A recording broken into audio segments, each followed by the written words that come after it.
بسم اللہ الرحمن الرحیم۔ ایک اور حدیث میں حضور صلی اللہ علیہ وسلم کا ارشاد وارد ہوا ہے کہ جو شخص اللہ تعالیٰ سے گناہ طلب کرتا ہے تو اللہ تعالیٰ اس کو گناہ عطا فرماتے ہیں، اور جو شخص اللہ تعالیٰ سے عفت مانگتا ہے اللہ تعالیٰ اس کو عفت فرماتے ہیں، اور اس کا ہاتھ یعنی عطا کرنے والا بہتر ہے نیچے کے ہاتھ سے، یعنی مانگنے والے ہاتھ سے۔ کیا لکھا ہے؟ اور اس کا ہاتھ یعنی عطا کرنے والا، یعنی اللہ تعالیٰ ہمیشہ اس کا ہاتھ اس طرح رکھیں گے، اس طرح نہیں ہے، دینے والا رکھیں گے، مانگنے والا نہیں رکھیں گے، یعنی مانگنے والے ہاتھ سے۔ اور کوئی شخص ایسا نہیں جو سوال کا دروازہ کھولے مگر حق تعالیٰ شانہ اس پر فخر کا دروازہ کھول دیتے ہیں۔ اگر کوئی ہمیشہ سوال ہی کرتا رہے گا تو اللہ اس پہ فخر یعنی فخری کے دروازے ہمیشہ مانگتا ہی رہے گا، وہ کھول دیتے ہیں۔ حضرت علی کرم اللہ وجہہ نے ایک شخص کی آواز سنی جو عرفات کے میدان میں لوگوں سے سوال کر رہا تھا۔ انہوں نے درے سے اس کی خبر لی کہ ایسے دن میں اور ایسی جگہ اللہ کے غیر سے سوال کرتا ہے۔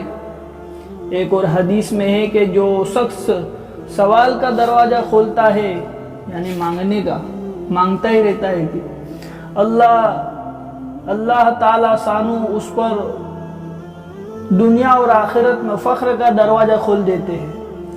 صرف دنیا میں نہیں، آخرت میں بھی اللہ اس کو فقیری کی حالت میں اٹھائیں گے، دروازہ کھول دیتے ہیں۔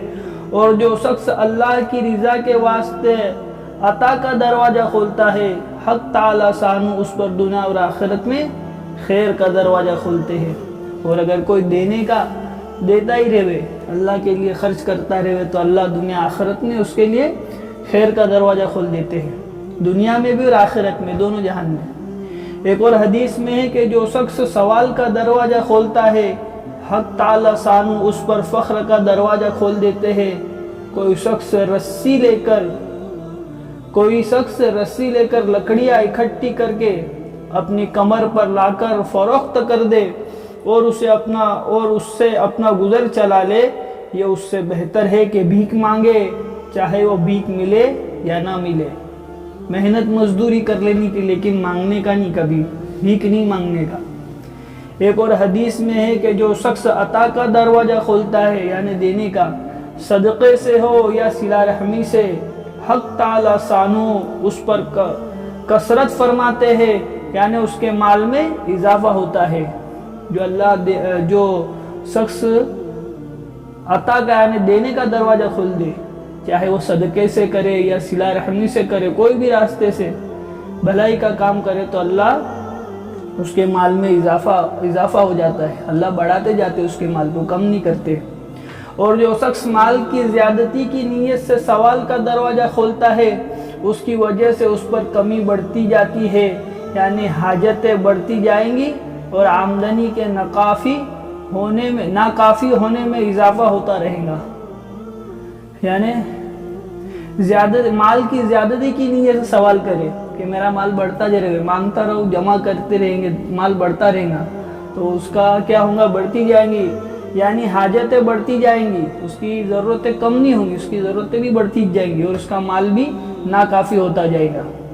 حضرت عمران بن حسین رضی اللہ تعالیٰ عنہ حضور صلی اللہ علیہ وسلم کا ارشاد نقل کرتے ہیں کہ جو شخص کلیتاً اللہ تعالیٰ کی طرف متوجہ ہو جائے حق تعالیٰ شانہ اس کی ہر حاجت کا تکفل فرماتے ہیں اور اس کو ایسی جگہ سے رزق عطا فرماتے ہیں جس کا اس کو گمان بھی نہیں ہوتا۔ اور جو شخص ہماتاً دنیا کی طرف لگ جاتا ہے حق تعالیٰ شانہ اس کو دنیا کے حوالے کر دیتے ہیں کہ تو جان اور تیرا کام، یعنی محنت کر اور کما لے۔ اللہ فرما رہے جتنی مشقت اٹھائیں گا اس کے مناسب ہم دیتے رہیں گے۔ جو اللہ کا ہو جاتا اللہ اس کو سنبھال لیتے، اور جو دنیا کا ہو جاتا اللہ اس کو دنیا کے حوالے کر دیتے کہ تو جان اور تیری دنیا جان۔ جتنی محنت کرے گا تجھے تیری محنت کے حساب سے دیتے رہیں گے، اور جو اللہ کی طرف متوجہ ہو جائیں گا اللہ اس کے سب کام کر دیں گے، کم خرچے میں بھی گھر چل جائے گا۔ حضرت ابو ذر رضی اللہ تعالیٰ عنہ فرماتے ہیں کہ حضور صلی اللہ علیہ وسلم نے ارشاد فرمایا کہ میں تمہیں اللہ تعالیٰ کے تقوی کی وصیت کرتا ہوں، تنہائی میں بھی اور اعلانیہ بھی، اور جب کوئی برا کام سرزد ہو جائے تو تلافی کے طور پر کوئی اچھا کام بھی کرو، کوئی گناہ ہو جائے۔ پھر سے پڑھتے ہیں، حضرت ابو ذر رضی اللہ تعالیٰ عنہ فرماتے ہیں کہ حضور صلی اللہ علیہ وسلم نے ارشاد فرمایا کہ میں تمہیں اللہ تعالیٰ کے تقوی کی وصیت کرتا ہوں۔ تقوی اللہ کے ڈر کی وصیت، تقوی یعنی اللہ کا ڈر کی وصیت کرتا ہوں، تنہائی میں بھی اور اکیلے پن میں بھی اور سب کے سامنے بھی، اور جب کوئی برا کام سرزد ہو جائے تو تلافی کے طور پر کوئی اچھا کام بھی کرو۔ بزرگوں سے ایک بات سنی کہ اگر کسی سے کوئی گناہ ہو جائے، چھوٹا یا بڑا کوئی بھی گناہ ہو جائے، تو فوراً کوئی نیک عمل بھی کر لو۔ تو پھر مثال بھی تھی کہ بھئی نیک عمل میں کیا کرے، کہ ایک دفعہ لا الہ الا اللہ محمد الرسول اللہ صلی اللہ علیہ وسلم، یہ بہت بڑی سب سے بڑی نیکی ہے، تو ایک دفعہ یہ پڑھ لینے کا تاکہ وہ گناہ اور نیکی میں وہ گناہ کم سے کم ہوا تو اس کے سامنے ایک بڑی نیکی بھی ہو گئی، تو یہ کام ایک کر لینے کا۔ تلافی کے طور پر کوئی اچھا کام بھی کرو، اور کسی سے سوال نہ کرو، کسی کی امانت نہ رکھو، دو آدمیوں کے درمیان قاضی نہ بنو۔ کیا نصیحت ہے؟ کسی کی امانت نہیں رکھنے کی، اپنے پاس ذمہ داری نہیں لینے کی، میرے پاس رکھ کر جا میں حفاظت سے رکھوں گا، نہیں رکھنے کی، یہ ذمہ داری کبھی مت کرو۔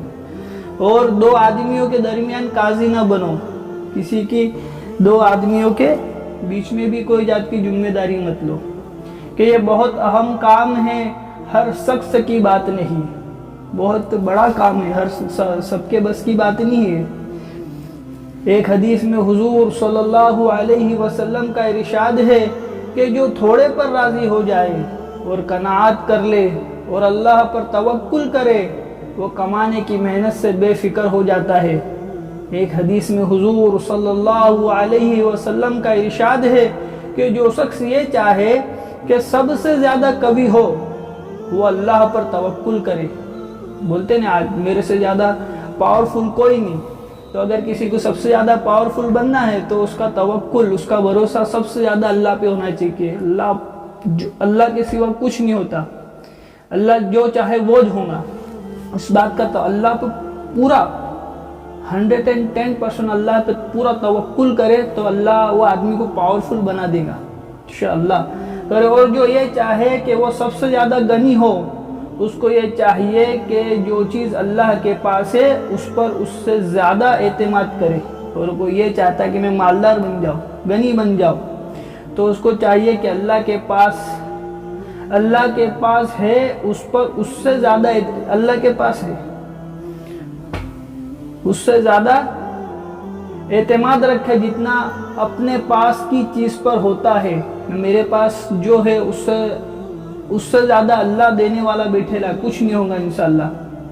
ہاں، اللہ کے اوپر پورا توکل اور بھروسہ ہوتا ہے۔ اور جو یہ چاہے کہ سب سے زیادہ معزز ہو جائے، وہ تقوی اختیار کر لے۔ معزز، سب سے زیادہ عزت دار، سب کے دلوں پہ راز کرنے والا۔ وہ ہم نوجوانوں کی لینگویج میں بھاشا میں ایک بات کہتے ہیں کہ میں جا کھڑا ہوں اس کے وہاں سے لائن چالو ہونا چاہیے، معزز ہو جاوے، تو اس کو چاہیے کہ تقوی اختیار کرے۔ تقوی گناہوں سے اللہ کی تقوی، گناہوں سے بچتے بچاتے زندگی کا گزارنا، گناہوں سے بچنا، اللہ کے حکموں پر اپنی زندگی کو لانا، تقوی اختیار کرے۔ اور یہ بزرگوں کی بات ہے کہ آدمی کے تقوی جتنا اثر، کیا لکھا ہے کہ آدمی کے تقوی کا جتنا اثر لوگوں پر پڑتا ہے اتنا کسی چیز کا نہیں پڑتا، تقوی کا اثر۔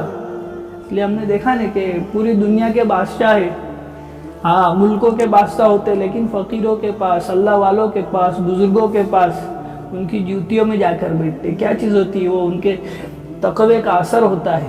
حالانکہ پوری دنیا ان بادشاہوں کے پاس ہے، پھر بھی کہ چلو ان بزرگوں کے پاس جائیں گے، ان کے پاس دعا کرائیں گے. تو یہ ان کے تقوی کا اثر کیا بتایا، کیا بات لکھی ہے کہ اور یہ تجربے کی بات ہے کہ آدمی کے تقوی کا جتنا اثر لوگوں پر پڑتا ہے اتنا کسی چیز کا نہیں پڑتا. تقوی کا اثر پڑتا ہے، اس لیے لوگ بڑے بڑے لوگ ہوتے نا، ہاں وہ اللہ والوں کے پاس جا کے بیٹھتے، بزرگوں کی جوتیوں میں جا کر بیٹھتے. میں ایک دفعہ ہمارے یہاں بھروچ کے پاس ایک گاؤں ہے انکلیشور، وہاں پر ایک محلہ ہے پیرامن روڈ پر. ایک بزرگ تھے بہت بڑے اللہ والے، جن کو لوگ حافظ یحییٰ پیرامن والے بازی کے نام سے جانتے تھے. تو میں ان کے پاس جا کے بیٹھا تھا، تو وہ بہت بڑے رئیس لوگ ہیں. حضرت دعا کرا دو، 150 کروڑ کا پروجیکٹ ہے. اللہ والے تھے، فقیر آدمی تھے، بڑے بڑے لوگ آتے تو اب جو پتی لوگ آ کر بیٹھتے تھے ان کے پاس، ہمارا یہ حضرت اتنے 150 کروڑ کا 200 کروڑ کا پروجیکٹ ہے، آپ دعا کر دیجئے اللہ اس میں کام. تو یہ بزرگوں کے پاس لوگ آ کے بیٹھتے، کیوں کہ ان میں تقویٰ ہوتا. وہ دنیا کے مالدار ہوتے لیکن اللہ والوں کی جوتیوں میں آ کر بیٹھتے، ان کے تقوی کا اثر ہوتا ہے. کیا لکھا ہے کہ تجربے کی بات ہے کہ آدمی کے تقوی کا جتنا اثر لوگوں پر پڑتا ہے اتنا کسی چیز کا نہیں پڑتا. جس شخص میں جتنا زیادہ تقوی بڑا ہوا ہوگا اتنی ہی لوگوں کے دلوں میں اس کا اعزاز و اکرام زیادہ ہوگا. اللہ اس کے دل میں محبت ڈال دیتے، لوگوں کے دلوں میں محبت ڈال دیتے. کس کی؟ جو تقوی والے ہوتے.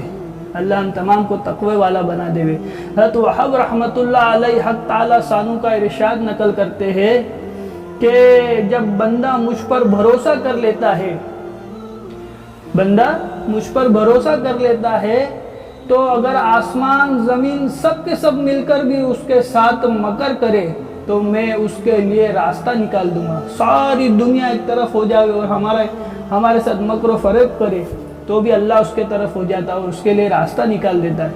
ہاں راستہ نکال دوں گا.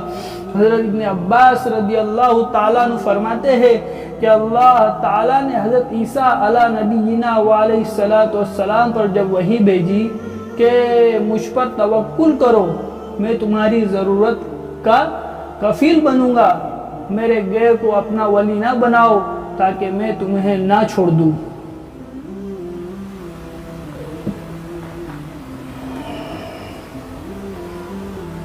فلا نبینا علیہ السلام پر وحی بھیجی اللہ نے کہ مجھ پر توکل کرو، میں تمہاری ضرورت کا کفیل. اللہ پر 100% اعتماد اور بھروسہ، اس کے سوا کوئی راستہ بھی نہیں. دیکھو دنیا ہے، اللہ پہ توکل نہیں کریں گے تو کیا کریں گے؟ پھر اللہ پہ توکل کرنا چ پڑے گا. میرے اور کیا فرمایا پر وہی بھیجی، ضروریات کا اللہ ہماری ضروریات کا کافی بن جائے گا. میرے غیر کو اپنا ولی نہ بناؤ تاکہ میں تمہیں نہ چھوڑ دوں. اگر اللہ کے غیر کے طرف چلے گئے تو اللہ چھوڑ دیں گے. اللہ کی کوئی ذمہ داری نہیں.